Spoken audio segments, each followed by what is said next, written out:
गुस्सा हम इंसानों के अंदर वाहिद एक ऐसी पावरफुल फोर्स है जो एक ही झटके में हमारे अंदर वो दो चीजें पैदा कर देती है और हम एक्शन लेने पर मजबूर हो जाते हैं, जिसको अक्सर आप वीडियोस में तलाश करते रहते हो कि कोई ऐसा फॉर्मूला पता चले कि आपके अंदर वो दोनों चीजें आ जाए जो आपकी इनफैक्ट सक्सेस के लिए बहुत जरूरी है। और ना जाने फिर आप कितने जतन करते हो लेकिन उन चीजों को अपने अंदर पैदा नहीं कर पाते, लेकिन गुस्सा विद इन सेकेंड्स आपके अंदर वो दोनों चीजें लाकर खड़ी कर देता है। एक है फोकस और दूसरा वो डिटर्मिनेशन, वो इरादा जो किसी काम को करने के लिए चाहिए होती है, और फिर आप बगैर सोचे समझे, बगैर किसी खौफ के, बगैर किसी सेल्फ डाउट के झट से वो एक्शन लेते हो जो असल में बहुत दफा गलत डायरेक्शन की तरफ जाता है। इसलिए अक्सर लोग आपको कहते हैं कि गुस्सा ना किया करो, बुरी बात है, इसको कंट्रोल किया करो।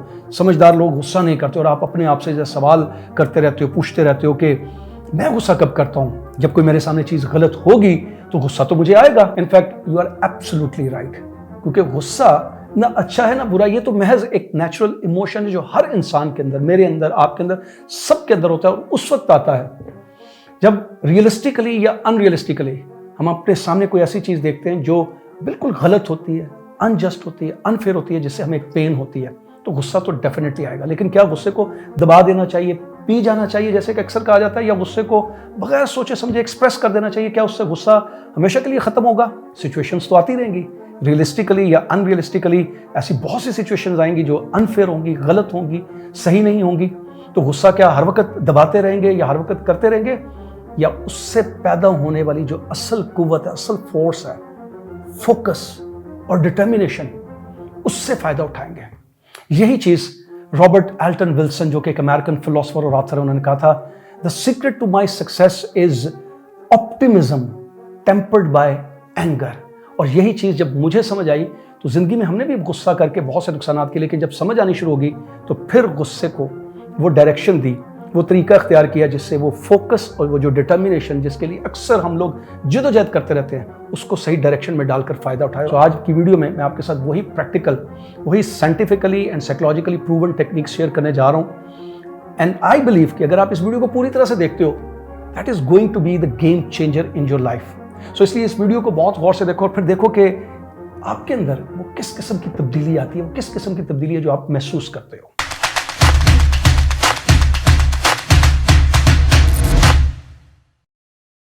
और तब्दीली तो आपको अपने अंदर जरूर महसूस होगी, क्योंकि जो आज आपको पता चलने जा रहा है वो शायद इससे पहले कभी आपने नहीं सुना। जैसे कि गुस्सा आना या गुस्सा होना कोई बुरी बात नहीं है।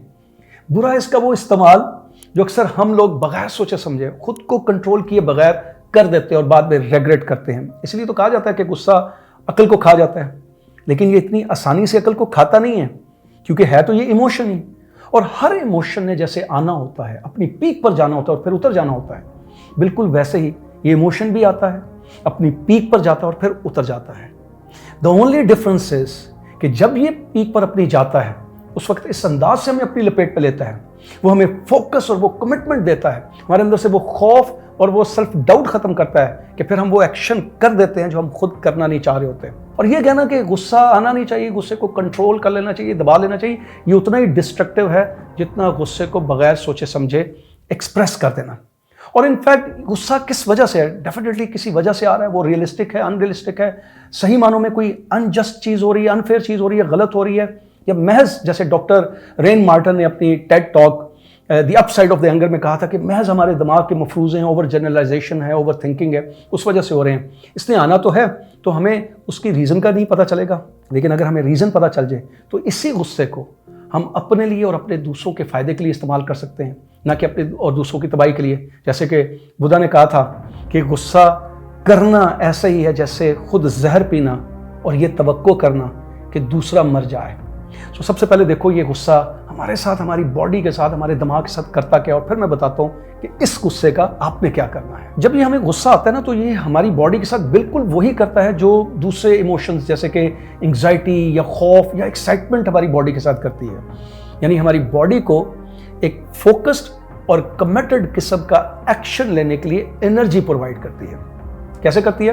जैसे कि हमारी बॉडी के अंदर बेसिकली जो एड्रेनलिन ग्लैंड्स होते हैं, जो हमारी बॉडी को स्ट्रेस हार्मोन से भर देते हैं, लाइक कॉर्टिसोल्स या एड्रेनलिन, ये वो प्रोवाइड करना शुरू कर देते हैं। गट से ब्लड को उठाकर हमारे मसल्स की तरफ उसको फेंकना शुरू कर देते हैं, ताकि हमारे मसल्स को वो एनर्जी मिले, वो एक्टिवेट हो जाए, वो एक्शन ले सके। हमारा जो डाइजेस्टिव सिस्टम होता है वो स्लो होना शुरू हो जाता है। ताकि वो भी एनर्जी को कंजर्व करके हमारे मसल्स को प्रोवाइड करे। यानी आप कह सकते हो कि पूरी की पूरी जो फोर्स है वो बॉर्डर पर पहुंच जाती है और एक्शन लेने के लिए आप तैयार हो जाते हो। हार्ट बीट तेज़ हो जाती है, ब्लड प्रेशर बढ़ना शुरू हो जाता है, बॉडी का टेम्परेचर जो है वो तेज़ होना शुरू होता है, वो बढ़ना शुरू हो जाता है, सांस तेज़ होना शुरू हो जाती है, हल्क खुश्क होना शुरू हो जाता है, मुंह खुश्क होना शुरू हो जाता है, चेहरा बाजुकात रेड हो जाता है। And that is the peak जहाँ पर आपको एक्शन लेना होता है। Means you are now ready to take action. और यही काम अक्सर लोग फिर बगैर सोचे समझे करते हैं कि वो ऐसा एक्शन ले लेते हैं कि अगर उनको बाय चॉइस लेना पड़े तो शायद वो ऐसा एक्शन ना लें।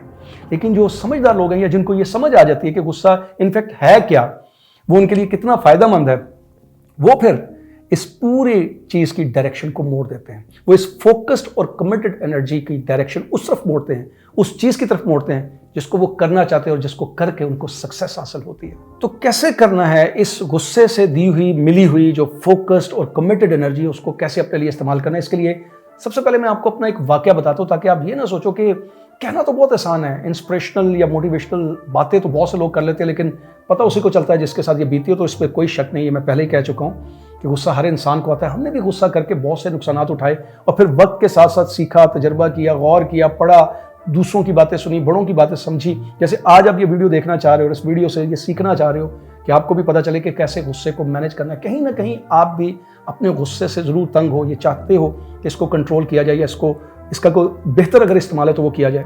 तो इसलिए मैं सबसे पहले अपनी ज़िंदगी का वो वाकया बताता हूँ जब मेरी ज़िंदगी बदलनी शुरू हुई, जब पहली दफ़ा गुस्से की जो ताकत है, जो फोर्स है, जबकि मुझे उस वक्त ये पता नहीं था कि गुस्से के अंदर ये फोर्स है, मगर इस फोर्स का मैं फ़ायदा उठा सका।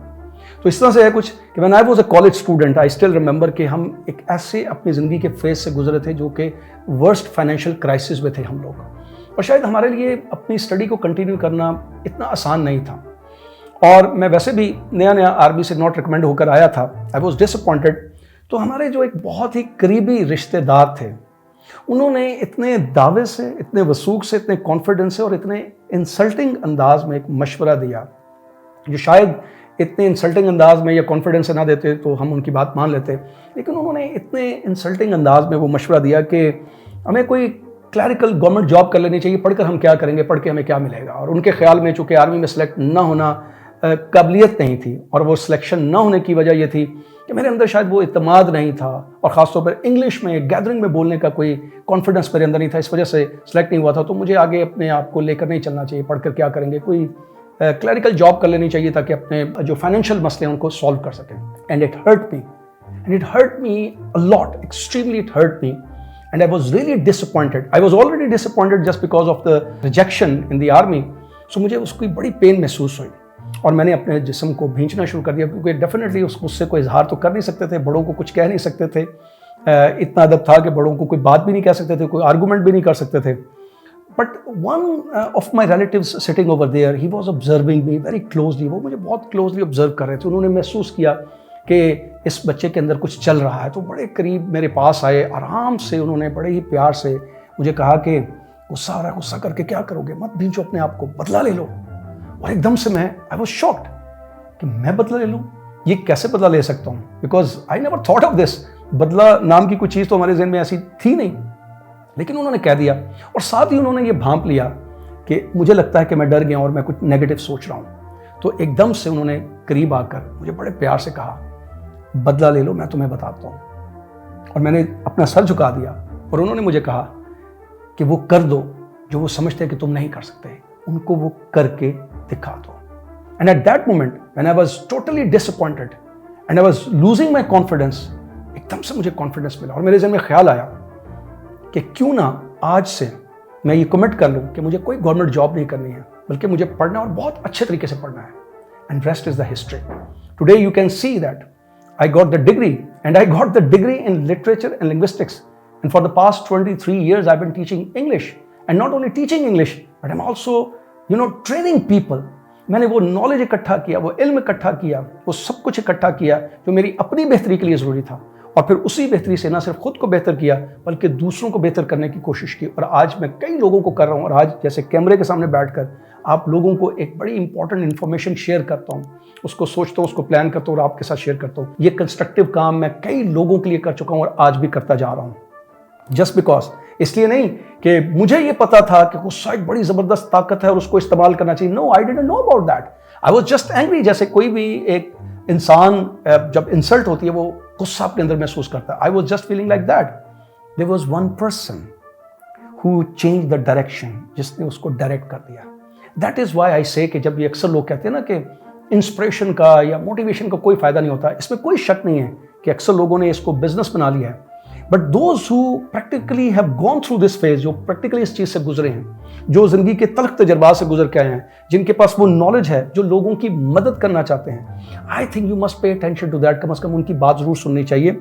It is up to you whether you act on that or not, whether it is practical for you or not, in your situation it is practical or not, it is a secondary case, but the important thing is कि ये चीज़ें दिल पर असर करती हैं। और अगर किसी वक्त में सही डायरेक्शन मिल जाए, सही मेंटोरशिप मिल जाए, तो डेफिनेटली ज़िंदगी में इंसान आगे बढ़ जाता है। बिकॉज जो गुस्सा आता है वो तो आ जाता है, उससे जो अगला कदम है वो उसकी जो चॉइस है वो आपके पास है। और अगर आपको वो चॉइस इस्तेमाल नहीं करनी आती, लेकिन किसी के कहने से अब अगर सही फैसला कर लेते हो, सही चॉइस ले लेते हो, तो then you can convert that situation into a productive situation, into a constructive situation for your own life. So कहने का मतलब तो ये है कि गुस्सा तो आएगा, गुस्सा एक हकीकत है और ये एक इमोशन है, वो आता है। आपकी ज़िंदगी में बहुत सारी ऐसी रियलिस्टिक सिचुएशंस होती हैं जो आपकी नज़र में जैसे इनजस्टिस हो जाती है, जुल्म होता है, ज़्यादती होती है, गलत बात होती है, आपके अंदर वो इमोशन आता है, वो गुस्सा तो आएगा। बाज़ बात अनरियलिस्टिक सिचुएशंस की वजह से, आपके जहनी मफरूज़ात की वजह से, ओवर थिंकिंग, ओवर जनरलाइजेशन की वजह से, बट गुस्सा तो आएगा। द इम्पॉर्टेंट थिंग इज उस गुस्से का करना क्या है। And if you use the right choice, अगर आप राइट चॉइस करोगे तो उसको कंस्ट्रक्टिव, प्रोडक्टिव या बहुत ही क्रिएटिव अंदाज में आप अपने लिए यूज कर सकते हो। जैसे कि अक्सर बच्चे बहुत ही क्रिएटिव हो जाते हैं गुस्से के वक्त। यानी जैसे अगर किसी बच्चे को गुस्सा आ जाता है और उनका बस नहीं चलता और उनको लगता है कि वो किसी के सामने इजहार नहीं कर सकते, तो वो कभी दीवार को पेंट करना शुरू कर देंगे, कभी ब्लॉक्स के साथ खेलना शुरू कर देंगे। यानी बहुत सी ऐसी छोटी छोटी एक्टिविटीज़ करेंगे जो बेसिकली क्रिएटिव होती है और अपने गुस्से का इजहार कर देते हैं। जैसे कि कुछ दिन पहले मेरे छोटे बेटे को गुस्सा आ गया अपने बड़े भाई पर, उसकी किसी बात पर गुस्सा आ गया और बहुत शदीद किस्म का साहब को गुस्सा आ गया। उनको लग रहा था कि उनके साथ ज्यादती हुई है और उनका दिमाग जो उनको बता रहा था कि ये शायद अगर वो उसकी बात मान लेंगे, बड़े भाई की बात को सुन लेगा तो शायद उसको सही मान लेंगे, उसको गलत कहेंगे। ऐसा वो बहुत गुस्से में आ गए और वो गुस्से में बोलते हुए अपने आप को उन्होंने गेस्ट रूम में बंद कर लिया और फिर गेस्ट रूम में काफ़ी देर तक रहे। और जब कुछ देर के बाद हमारा उस कमरे में जाना हुआ तो हमने देखा कि उस गेस्ट रूम को बहुत ही खूबसूरत अंदाज में, जो उनकी नज़र में डिसऑर्गेनाइज था, डिसऑर्डर था, उसको उन्होंने ऑर्गेनाइज किया, उसको डेकोरेट करके रख दिया इतने खूबसूरत अंदाज में कि वी कुड नॉट इमेजिन कि जस्ट इन फ्यू मिनट्स उस पूरे कमरे को उसने बिल्कुल रीअरेंज करके रख दिया, उसको डेकोरेट करके रख दिया।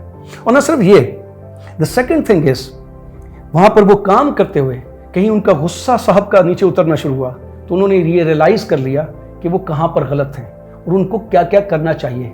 क्योंकि when later at night he was lying with me, he was telling me the whole story कि क्या वो सोच रहे थे पहले और वो क्या बाद में सोचने लग पड़े और उनको कैसे लगा कि वो गलत है और उनको क्या नहीं करना चाहिए। और ना सिर्फ उनको ये भी लग गया कि क्या गलत किया है, उनको नहीं करना चाहिए, उन्होंने ये भी फैसला कर लिया कि अगली दफ़ा अगर ऐसी कोई सिचुएशन होगी तो वो कैसे किया करेंगे। This is what I want to tell you कि अगर गुस्से को सही तरीके से इस्तेमाल कर लिया जाए तो वो आपके अंदर वो क्रिएटिविटी ले आता है, वो कंस्ट्रक्टिव चीज़ें ले आता है। और अगर आप उस पर गौर करते हो, रिफ्लेक्ट करते हो, तो आपको वो पता चल जाता है कि इनफैक्ट जो असल सिचुएशन, जो गुस्से में आप देख नहीं सकते, जो आप समझ नहीं सकते, जो आप सुन नहीं सकते, वो आपको नजर आना शुरू हो जाती है। सो अगर अभी आपने मेरी स्टोरी को बड़े गौर से सुना है और खासतौर पर वो जो मैंने अभी रिसेंट वाकया सुना है अपने बेटे का, उसको बड़े गौर से सुना है, तो अब तक आपको ये समझ आ गई होगी कि गुस्सा कितनी पावरफुल फोर्स है और अगर इसको डायरेक्शन मिल जाए या इसको डायरेक्शन सही तरीके से दे दी जाए तो वो कितना कंस्ट्रक्टिव आपके लिए या दूसरों के लिए हो सकता है। तो अब आपने भी ये करना है कि जब आप ऐसी पोजीशन में हो, जब आपको गुस्सा आए, जो कि डेफिनेटली हर इंसान को आता है, it is may be because of any realistic situation जो आपके सामने गलत होता है, जुल्म होता है, ज़्यादती होती है, किसी भी चीज़ की वजह से जब आपको गुस्सा आता है या इवन आपके अपने मफरूज़ात की सूरत में ओवर जनरलाइजेशन, ओवर थिंकिंग की वजह से आपके दिमाग में आता है, बट गुस्सा जब आ गया उसका करना क्या है? करना ये है कि उस सिचुएशन में कोई भी जो ज़िंदगी में आपका ड्रीम था, जो आप समझते थे कि आपको हासिल करना चाहिए, लेकिन आपने इन वन वे और द अदर वे खुद को कन्विंस कर लिया या आपको किसी ने कन्विंस कर दिया कि वो ड्रीम आपका पूरा नहीं हो सकता, उस वक्त उस ड्रीम को गोल में बदल देना है। Turn that dream into the goal. और उस गोल को हासिल करने के लिए जो भी प्लान ज़हन में आता है, बगैर एनालाइज किए, बगैर खुद को जज किए, कीप राइटिंग द प्लान और द प्लान्स, वो सारे प्लान्स लिखते जाओ।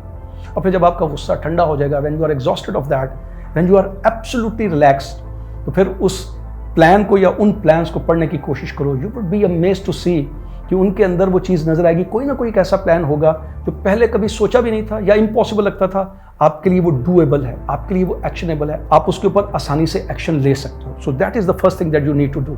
सेकेंड इंपॉर्टेंट थिंग, देखो कि दुनिया में बड़े बड़े लीडर्स ने बहुत से ऐसे काम किए जो शायद एंगर की वजह से किए हैं। मिसाल के तौर पर बड़े बड़े नाम हैं जिन्होंने तारीख बदल दी। किंग मार्टिन लूथर जूनियर थे, हमारे बड़े सगीर के अंदर गांधी का नाम है, मिस्टर जिन्ना का नाम है। Just if you just look at the history, तो देखिए क्या हुआ था। गांधी के बारे में कहा जाता है कि उनको ट्रेन से फेंक दिया गया था साउथ अफ्रीका में, इंसल्ट की गई थी, उनको स्लेव कहा गया था। And probably at that point of time he realised कि ये स्लेवरी से बाहर निकलना चाहिए, अपने लोगों को तैयार करना चाहिए, और उन्होंने ये फैसला कर लिया बगैर वायलेंस के वो लोगों से, इन ब्रिटिश लोगों से आज़ादी हासिल करेंगे, वो अपनी कौम को खड़ा करेंगे, वो एक मुकाम ऐसा हासिल करेंगे कि उनकी भी इज्जत हो, उनको स्लेव ना समझा जाए। And then the history shows yes he prove that he mobilised all the people. On the other hand Jinnah sahab ने ये रियलाइज कर लिया, एक स्टेज के ऊपर रियलाइज कर लिया कि वो बहुत ईमानदारी से स्ट्रगल कर रहे हैं फॉर द फ्रीडम ऑफ सब कॉन्टिनेंट, बट कहीं नहीं उनको माइनॉरिटी कह दिया गया। और उनको ये रियलाइज हुआ कि अगर मुसलमानों को आज वही सलूक किया जा रहा है, उनको माइनॉरिटीज़ कहा जा रहा है, तो आज़ादी के बाद शायद उनको माइनॉरिटी कंसिडर करते हुए पता नहीं कौन सा सलूक किया जाएगा। And then he started thinking, उनको बुरा लगा, उनको एम्बैरेसमेंट हुई, बट उन्होंने उसको एक फोर्स पे बदला। And he started trying to convince the Muslims of the subcontinent कि कैसे उनको अपने हकूक के लिए इकट्ठा होना चाहिए और कैसे उनको एक सेपरेट होमलैंड के लिए स्ट्रगल करनी चाहिए। And then history reveals that he also succeeded in his own endeavours. वो अपनी इस कोशिश में कामयाब हुए, लोगों के लिए, मुसलमानों के लिए, सब कॉन्टिनेंट के लिए अलहदा वतन लिया। सो द पॉइंट इज कि this is the so powerful force कि अगर आप इसको राइट डायरेक्शन में लेके जाते हो तो आप पता नहीं क्या कुछ क्रिएट कर सकते हो। So why not think about any problem जो आपको लगता है कि आज से पहले आप कभी सॉल्व नहीं कर सके, जो आपकी जिंदगी का सबसे बड़ा मसला है, सबसे बड़ा चैलेंज है, उसको सामने ले आओ and think about all the possible solution. उस हालत में, उस गुस्से की हालत में, उसके बारे में सोचना शुरू करो। Think about all the possible solutions, write on to the paper. फिर जब आप रिलैक्स होगे तो उस सोल्यूशंस की तरफ देखने की कोशिश करना, उनमें से कोई ना कोई एक ऐसा सोल्यूशन मिलेगा जो कभी उससे पहले आपने सोचा नहीं था, लेकिन you will be amazed to see कि वो सोल्यूशन कितना आसान है, जो पहले जस्ट बिकॉज कि आपके पास फोकस नहीं था, जस्ट बिकॉज के आपके अंदर वो विल नहीं थी, वो कमिटमेंट नहीं थी, शायद वो उस प्रॉब्लम के सोल्यूशन को आप ढूंढ नहीं सकते थे। But at that point of time you do that. Most of the time I did my self.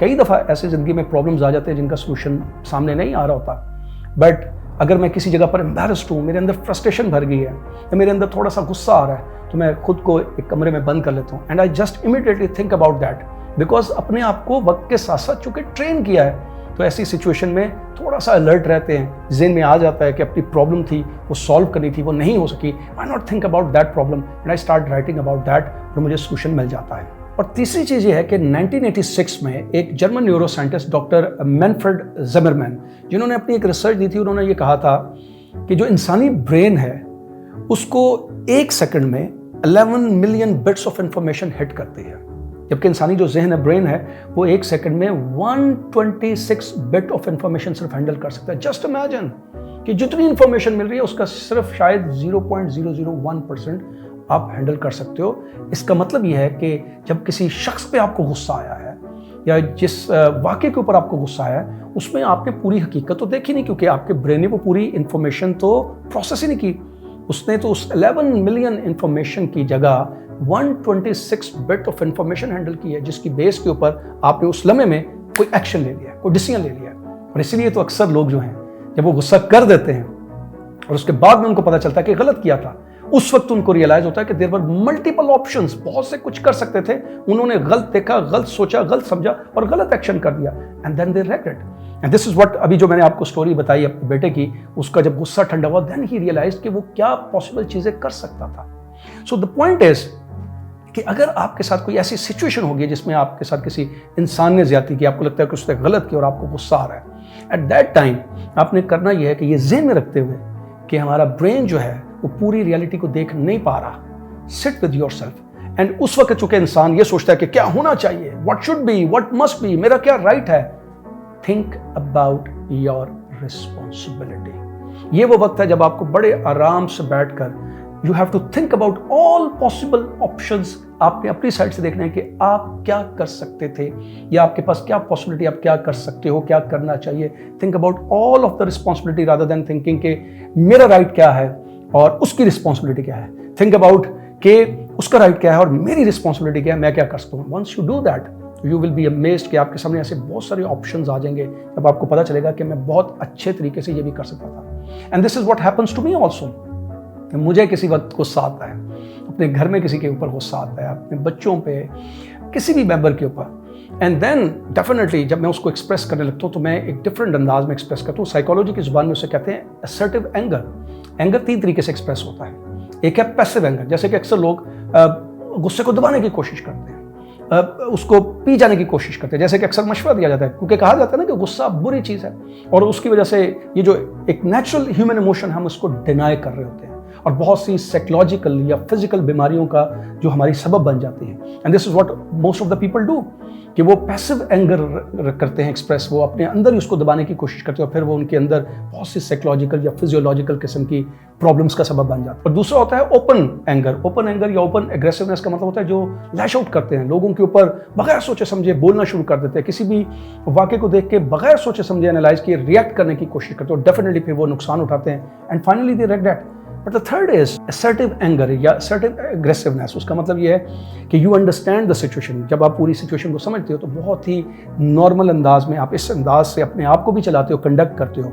और अगर किसी ने आपके साथ ज्यादती की है, गलत बात की है और उसको इस तरीके से समझाने की, बात को एक्सप्लेन करने की कोशिश करते हो कि उसकी इंसल्ट किए बजाय इसके कि उसके अंदर भी गुस्सा पैदा किया जाए, उसके अंदर गुस्सा पैदा करने के बजाय अगर वो शख्स आपको बड़े गौर से सुन रहा है और समझ रहा है और समझने की कोशिश कर रहा है तो उसको खुद ब खुद नजर आना शुरू हो जाएगा कि आप उसकी बेहतरी के लिए कोई बात करो। You can express your anger. So what I mean to say is कि the moment anger comes which definitely comes, क्योंकि मैं कह रहा हूँ कि डेफिनेटली आएगा, इसका इनकार नहीं करना चाहिए।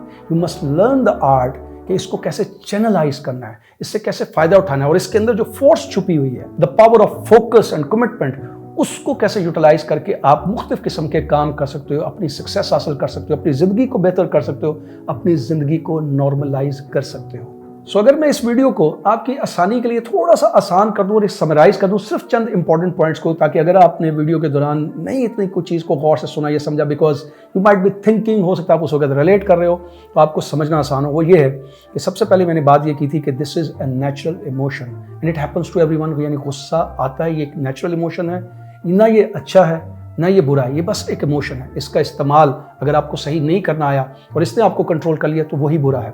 And second important thing is, एक बड़ी वाहिद इंसानी वो पावरफुल फोर्स है जो इंसान को एक फोकस्ड और कमिटेड किस्म की एनर्जी देती है ताकि वो एक्शन ले सके बगैर किसी खौफ के, बगैर किसी सेल्फ डाउट के। दिस इज द रीज़न बहुत से लोग जो हैं उस वक्त बड़ा फोकस और कमिटेड एक्शन ले लेते हैं और उनके अंदर कोई खौफ भी नहीं होता और किसी किस्म का सेल्फ डाउट नहीं होता। जबकि आम बहुत सारी चीज़ें जब करनी होती हैं तो सेल्फ डाउट पकड़ लेता है या जो आपके अंदर का खौफ है वो आपको रोकने लग पड़ता है, इसलिए आप फोकस मेंटेन नहीं कर पाते, कमिटेड नहीं हो सकते, डिसिप्लिन नहीं लेके आ सकते और एक्शन नहीं कर सकते। सो सबसे इंपॉर्टेंट चीज़ है। दूसरी इंपॉर्टेंट चीज़ कि मैंने आपको अपनी ज़िंदगी का सबसे इंपॉर्टेंट वाक़या बताया कि जब मेरे अंदर किसी वजह से गुस्सा था तो कैसे किसी ने डायरेक्शन जब दी, जो कि मैं उस वक्त खुद तो नहीं दे सकता था, लेकिन किसी ने जब डायरेक्शन दी तो उसका फ़ायदा कैसे उठाया and what I did achieve in my life. And then मैंने आपको अपने बेटे की वाक़या सुनाकर ये बताया कि कैसे बच्चे जो हैं वो क्रिएटिव तरीके से गुस्से को इस्तेमाल कर लेते हैं and how did he redesign and reorganise his room and redecorated his room in such a beautiful way कि we were all astonished. And then मैंने आपको लीडर्स की कहानी बताई कि कैसे जब लीडर्स थे उन्होंने अपने गुस्से को या जो भी उनके अंदर रिजेंटमेंट थी, एंगर था या फ्रस्ट्रेशन थी, उसको कैसे उन्होंने पॉजिटिवली इस्तेमाल किया और उन्होंने अपनी कौम के लिए ऐसा बड़ा काम किया जिसने तारीख को बदल के रख दिया। And then I told you कि आप अपने किसी गोल को यानी ड्रीम को गोल में बदल सकते हो, उसके लिए प्लान कर सकते हो, बड़ी से बड़ी प्रॉब्लम्स को सॉल्व कर सकते हो। And then how can you think about your own responsibility, खासतौर पर उस वक्त जब आपको लगे कि किसी ने आपके साथ ज्यादती की है, गलत किया है, इंस्टेड ऑफ थिंकिंग अबाउट कि what is your right and what is his responsibility, think about your own responsibility and think about the right of another person, उससे काफ़ी कुछ ठीक हो सकता है। So if you have whenever this kind of situation, जब आपको गुस्सा आए और आपको लगे कि गुस्सा आ रहा है, जो कि मैंने जैसे कहा कि बुरी बात नहीं है, गुस्सा बुरा नहीं है, इसको दबाना नहीं चाहिए, उसको बगैर सोचे समझे एक्सप्रेस नहीं करना चाहिए। So जब भी आपके अंदर गुस्सा आए तो इन बातों को ज़हन में रखते हुए you do something which is constructive for you, which is good for you, which is good for your health, which is good for your people around you. So इस दफा जब भी गुस्सा आए तो एक दफा ये कोशिश करके देखनी, और अगर नहीं आए तो फिर इस कोशिश को जारी रखना, ये सोचते हुए कि मैं अक्सर ये कहता हूँ कि जिंदगी कभी भी परफेक्ट नहीं होती, ये मुसलसल कंस्ट्रक्शन का नाम है, खुद के साथ जिदोजहद करना पड़ती है। जैसे आज भी हम अपने साथ जिदोजहद ही कर रहे हैं, आज भी गुस्सा आता है, and it does not mean we perfectly handle that गुस्सा, that anger, but we do try to manage in such a way कि वो उससे हमें भी फायदा हो और उससे दूसरों को भी फायदा हो।